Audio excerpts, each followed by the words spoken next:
What?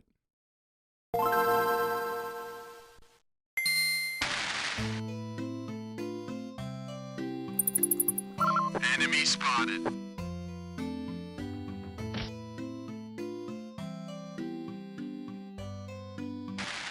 This episode is sponsored by CuriosityStream. You'd be hard-pressed to come up with a build that had a greater impact on the metagame in 2020 than the Bat build. And while they certainly do have an uncanny affinity for spawning mutated zoonotic viruses, there's a lot more to bats than just that.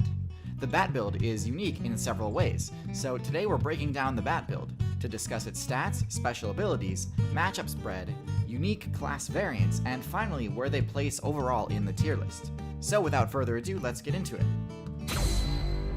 The Bat sports a pretty wide range of both high and low stats. Their key stat is mobility, of course, and it's kind of a given that any flying build will have high aerial mobility but be lacking in their other movement options. Bats take this a step further though, having thinner, more flexible wings that cover both their arms and legs, that allow for far greater speed and precision of movement mid-air than most bird builds can achieve.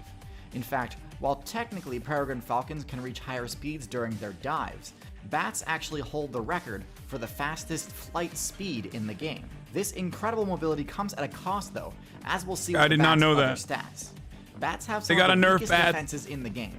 Their thin, membranous wings are far less resistant to tears and scratches than feathered wings, meaning even a single hit from a relatively weak attack or mid-air collision might mean game over for a bat player. The bat's other stats also tend to be quite low. They aren't exactly stealthy flyers, and make much more noise than other nocturnal aerial builds like the owl. They also have pretty abysmal damage output.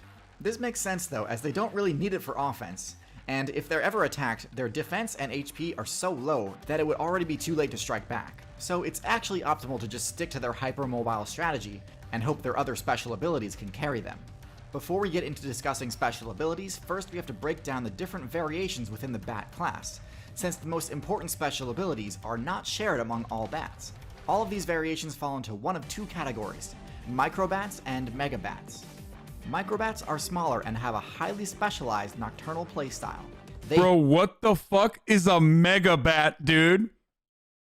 That is terrifying. Heavily favored spending evolution points on their hearing sense rather than vision, and so their eyes are quite small and not very useful. However, in addition to having excellent hearing, the microbat's heavy investment into the auditory skill tree grants them access to an extremely powerful unique ability, echolocation. Echolocation is a sound-based perception perk that allows the user to completely negate any stealth bonuses a player would normally have because of camouflage.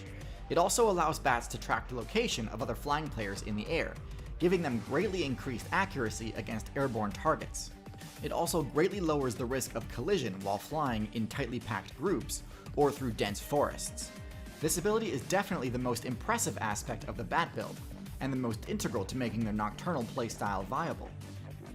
While most microbats survive entirely via the XP they get from PvP against flying insects, the microbat faction also contains the Vampire Bat, a strange parasitic build that uses its flight ability to stealthily drain small amounts of HP from other players.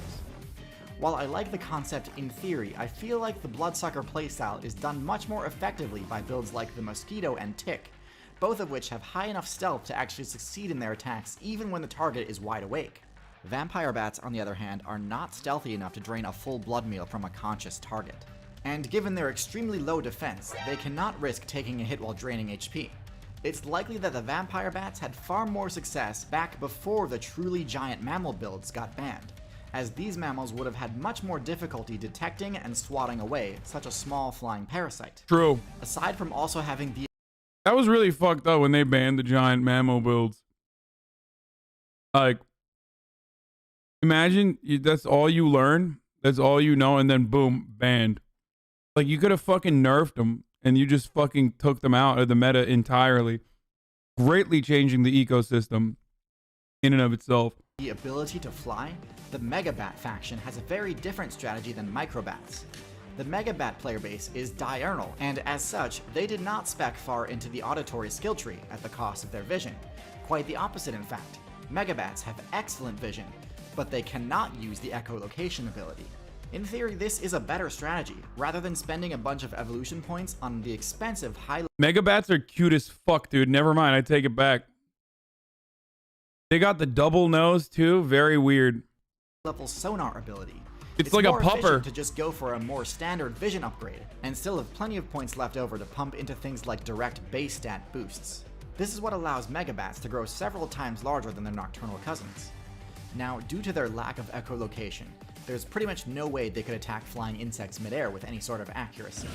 So Megabats opt for an herbivorous playstyle, and use their power of flight to access the best loot, similar to parrots.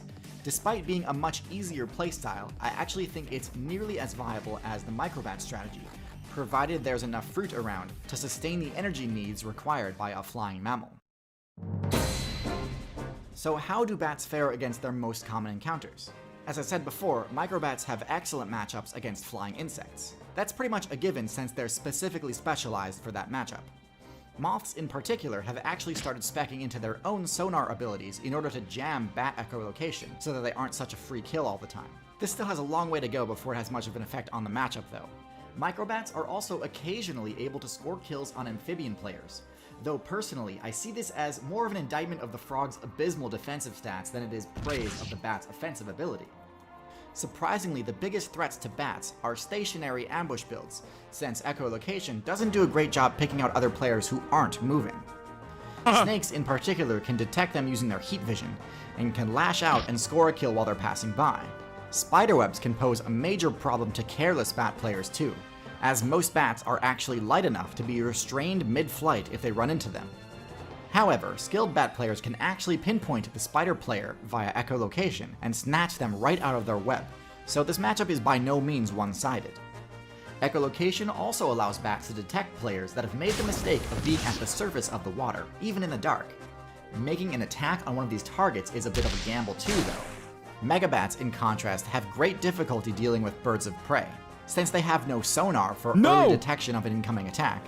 They can be taken down both mid-flight and while hiding in trees by aggressive raptor players. No! However, with their large frame, they're also far better in the intimidation department, meaning they can frighten players away who might challenge their control over the best loot sources. Their slightly higher defensive stats, while still not great, can also let them tank a hit or two if they get lucky. Wouldn't exactly rely on this, but still, credit where credit is due. The last thing to mention is the bat's matchup against disease. So bats actually have one of the highest disease resistances in the game, something they really do need because they live in such close quarters with each other. Because of this, the pathogen mains who do target bats have to spec into some extremely powerful virulence perks, which is why the pathogens that switch targets from bats to something else tend to be quite difficult for non-bat mains to fend off. Oh yeah. Their incredible immune systems seem to have the secondary effect of granting bats unnaturally long lives. Most builds with similar metabolisms and sizes to bats only live a fraction as long. Overall, I think the bat sits at a comfortable C tier. Their choice of abilities is expensive, and I'm not entirely— Wait. Humans are S tier, cats are S tier? Whoa, we gotta watch some of these other ones, dude. Yo, they fucking put our boy bats in the C tier. Sits at a comfortable C tier.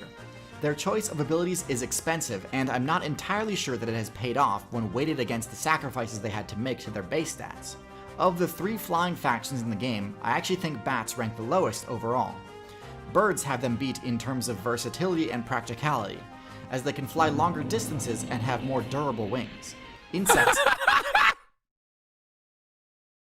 This is so dumb. New Zealand with the fucking practicality, as they can fly longer distances. Oh, come on, and have more dude. durable wings. Insects have bats beat in terms of defense, being able to fly while still rocking some pretty solid armor. Nonetheless, the bat's flight precision is quite respectable, and highly skilled bat players can accomplish quite a lot using the bat's limited tools. I expect the bat's position on the tier list to rise as the current meta continues to centralize around the city biome, something microbats excel at. The bat's incredible disease resistance is also not to be overlooked. In fact, human data miners are trying to crack the code to see if the bat— That's Anthony Fauci, George Orwell, 1987. That's what the Wuhan lab, brother. bat's immunity is something that can be used as a model for advancing the human Wuhan medicine lab! ability. This is the subject of the excellent documentary series Breakthrough, which chronicles the research that was done this year regarding the huge nerfs the human player base had to deal with in 2020. You can watch the whole series right now